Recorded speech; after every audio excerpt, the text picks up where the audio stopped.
Guys, I wanted to talk about something today. I wanted to take a look at this sons of God thing that I used to think right here in Genesis chapter 6, where it talks about the sons of God and the daughters of men. I'm going to kind of give you my understanding on this because let's read chapters 2 through 4, or verses 2 through 4. Okay, and it says, "The sons of God saw the daughters of men, that they were fair, and that they took them wives of all which they chose. And the Lord said, My spirit shall not always strive with man, for that he also is flesh, yet his days shall be 120 years." That's pretty much just talking. I believe that he gave them 120 years where he was going to strive on their hearts with the Holy Spirit. Then after that, he was going to send the flood. So this is why he had Noah build the ark. And then verse 4, "There were giants in the earth in those days, and also after, that when the sons of God came in unto the daughters of men, and they bare children to them, the same became mighty men, which were of old, men of renown." I think when it's talking about the men that they became, that they were mighty men and they were of renown. If you look at that word renown, it's the Hebrew word shame.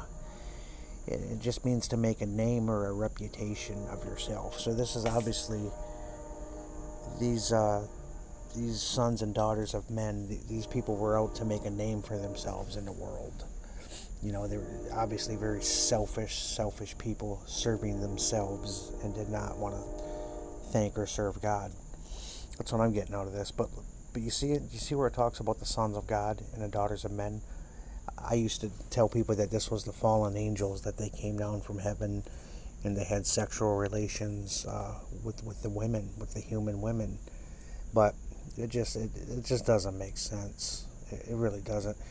Now, if we look at the context to this is Genesis 6. Well, if we look at what happens in Genesis 4 and 5, check this out, guys. Genesis 4, it's talking about Adam and Eve. Oh, also Cain was the firstborn. I did not know that. Abel was the second. Cain was the first person that was born onto this earth. That's got to be something pretty significant. I thought that was pretty interesting. But if you look at chapter 4, okay, starting here in 16, Cain went out from the presence of the Lord and dwelt in the land of Nod on the east of Eden. Because remember, he got kicked out of the garden. Then it says, Cain knew his wife, and she conceived and bare Enoch. Enoch was born from Cain. Now we know Enoch was a good one. Okay? But then it says Enoch was born Irad, and Irad begat Mahuel. It's talking about the generations of the seeds. Okay? Then you got Lamech, and he took wives, Ada and Zillah. Okay? And then Adam knew his wife again, and she bare a son. So it was talking about the generation of basically Cain, and it's mentioning two women here, Ada and Zillah. Okay?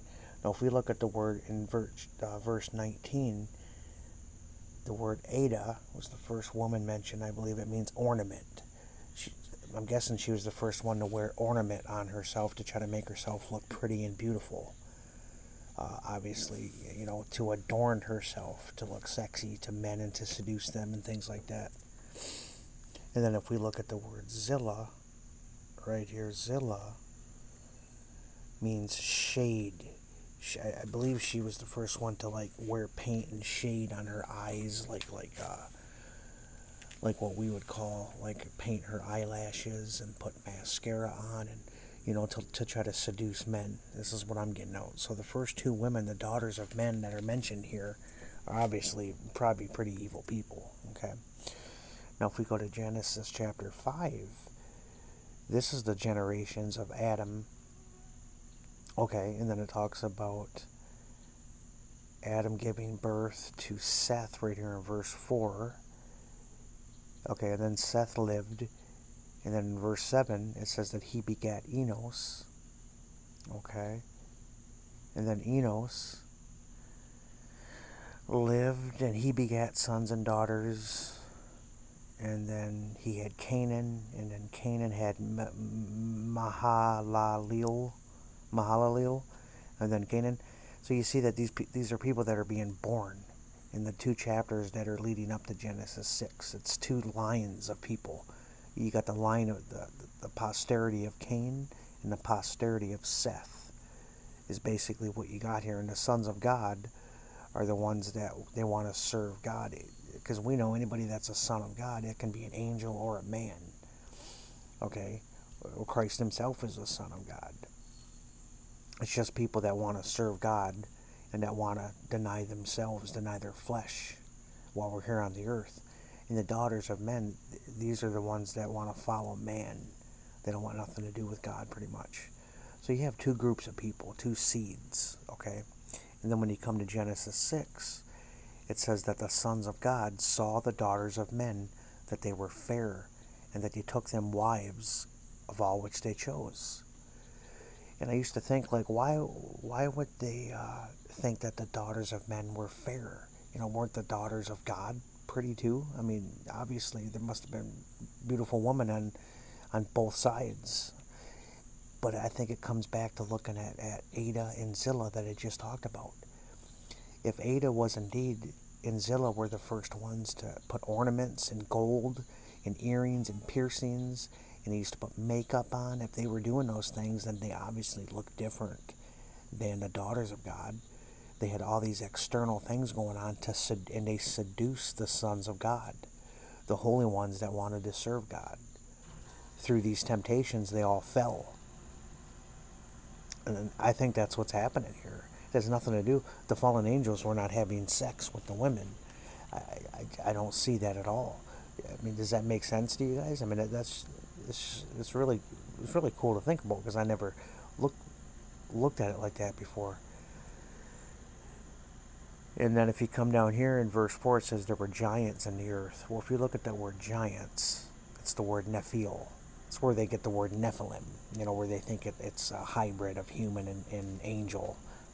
It's just a bunch of nonsense, I think. It just does not look like that's at all what it was. But then if you get down here, it says here, hold on, God's going to talk about the earth, and it says that Noah was the only one that found, in verse 8, Noah found grace in the eyes of the Lord. Okay, in verse 11 it says the earth was corrupt before God, and the earth was filled with violence. This is because the sons of God and the daughters of men were having sexual relations. They were being seduced by the women that had the makeup and the ornaments and earrings, and it caused all the men to fall, and everyone became evil. And Noah was the only one that stayed true to wanting to serve God. So that's my take on it. And I used to teach some silly things on that, and I've told many lies to people because I just didn't understand it all. You know what I mean?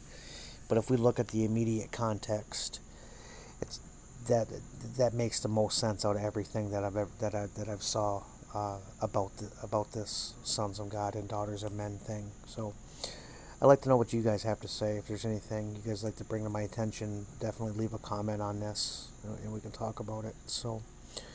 But that's it for this video, so I just wanted to talk about that. I will see you guys in my next video.